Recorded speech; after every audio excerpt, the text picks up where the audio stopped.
Bonjour, mes Mimi Love. Je vous fais écouter cette vidéo. Très belle analyse concernant l'affaire du divorce du pasteur Ferdinand Ekane. Et je trouve que vraiment c'est normal.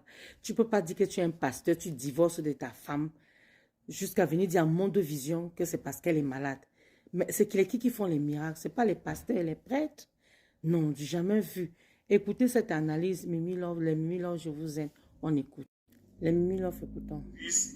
Je rappelle rapidement le contexte. L'homme dont je parle se fait passer pour un prophète qui prêche Jésus-Christ notre Seigneur et qui a annoncé il y a quelques jours sur Facebook.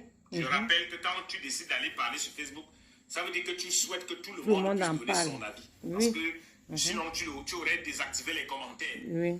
Si tu laisses les commentaires, ça veut dire que tu veux que chacun donne son avis. Mais ça. Moi, je ne me considère pas comme n'importe qui. Je suis un journaliste d'opinion. Et donc, je donne mon opinion, surtout que je me sens concerné en tant que chrétien fervent, pratiquant. Et donc, à partir du moment où tu as posté la vidéo pour nous raconter une histoire, déjà, si je me mets dans la peau de journaliste, cette histoire-là n'aurait jamais dû faire l'objet de propagation parce qu'elle n'est pas équilibrée en termes d'information. Dans le métier, on dit qu'il faut équilibrer l'information, écouter les deux parties. Donc, il n'y a qu'une seule partie où tu finis de saquer la fille d'autrui, tu rappelles comment elle est mauvaise, comment sa belle-mère est sorcière, enfin, tout ce que tu as pu dire. Bon, ça, c'est pas mon problème en réalité. Parce que je pense qu'on en a tous des cas qu'on a dans nos familles, même si nous, on n'en parle pas sur les réseaux. Donc, ce volet-là, vraiment, c'est ton petit macabre là-bas. Ce que je vais dire, c'est que moi, le côté qui m'intéresse, c'est le fait que tu dises que tu divorces. La raison de ton divorce. C'est qu'elle est malade. Si tu nous avais dit que tu n'aimes plus cette fille, c'est une raison valable pour le divorce. Si tu nous avais dit qu'elle t'a trompé, c'est une raison valable pour le divorce. Si tu nous avais dit que elle ne veut pas suivre ton Dieu, qu'elle ne veut pas croire en Christ, c'est une raison valable de ton divorce. Mais la raison pour laquelle tu divorces, c'est que tu as découvert qu'elle t'a caché qu'elle est malade. Et donc, la chose que tu aurais dû faire, même si après tu divorces, j'ai dit que c'est la raison pour laquelle tu divorces, c'est pour ça que je reste sur la raison. J'aurais même souhaité que tu pries pour elle, elle guérit et tu la quittes. Du moins, tu lui auras donné la guérison. Parce que cette fille, de manière désespérée, qui t'a caché la vérité sur sa maladie, est certainement venue auprès de toi, voyant tous les miracles que tu prétends faire, voyant tout ce que tu prétends dire que le Jésus-Christ que toi tu sais. Je te rappelle que toi et moi ne sert pas le même Jésus-Christ. Jamais. C'est sûr. Toi et moi, on servait le même Christ. Tu ne serais pas allé sur Facebook dire que tu te désolidarises de ta femme parce qu'elle est malade. Tu aurais dit que nous allons convoquer le corps du Christ, convoquer l'Église pour que nous implorions la grâce, la miséricorde divine, pour que notre mère, comme vous l'appelez, une petite fille comme ça de 25 ans, on l'appelle Maman Alexandra, puisse recevoir la guérison. C'est ça que tu aurais dû faire. Si réellement tu avais eu la foi en Christ. Mais le problème, c'est que tu n'y crois pas. Comme j'ai dit à la première partie de la vidéo, ils ont l'apparence de la piété, mais rien ce qui en fait la force. Ils n'ont pas la foi en Christ. Ils n'y ont jamais cru. Ce sont des gars qui sont venus à l'église parce qu'ils n'avaient plus nulle part où aller.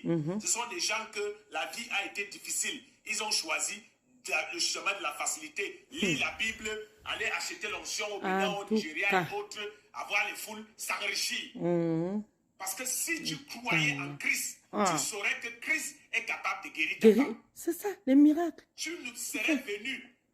Tu ne serais même pas venu sur Facebook. Puisque si tu l'as épousée, ça veut dire que tu voulais être avec elle. En plus, elle était vierge et tout ce que tu as raconté. Elle était vierge, maintenant elle est malade.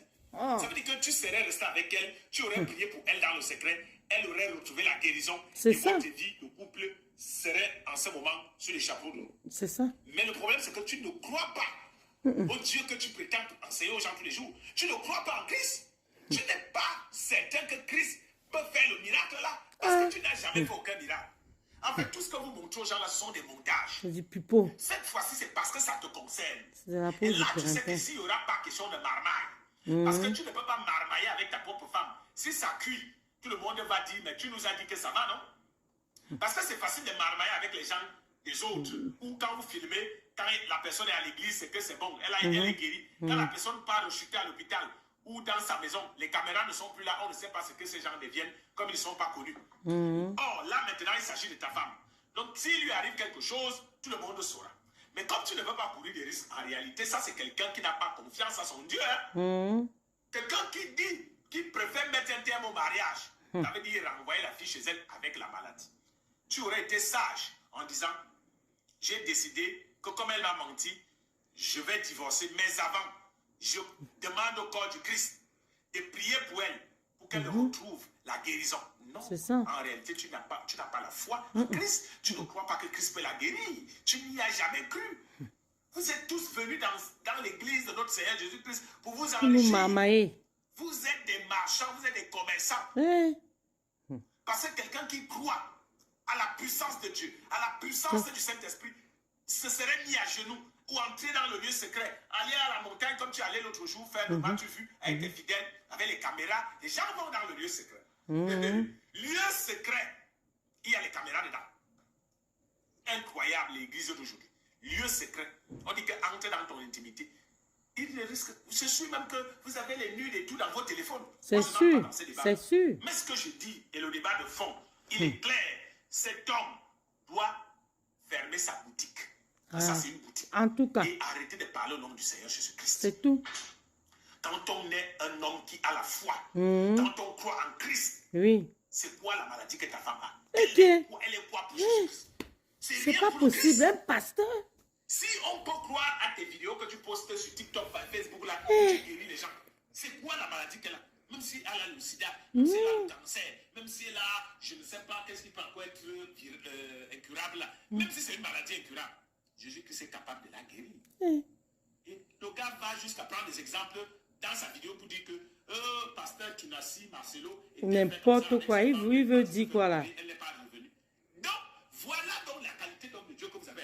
Les gars ont peur. Les gars ont peur. Ils ne veulent pas courir des risques. Ah, ça. Je croyais que Jésus-Christ était le Dieu des impossibilités. Je croyais que c'était un Dieu des miracles. En fait, moi, mon Dieu est un Dieu des miracles. Jésus-Christ, que moi, je crois, en qui je crois. Donc, je suis un fervent pratiquant, servant dans le secret. Je crois qu'il est puissant. Je crois qu'il peut guérir toutes sortes de maladies. Et la maladie de ta femme n'est rien par rapport à la puissance de Dieu. C'est ça. C'est visible.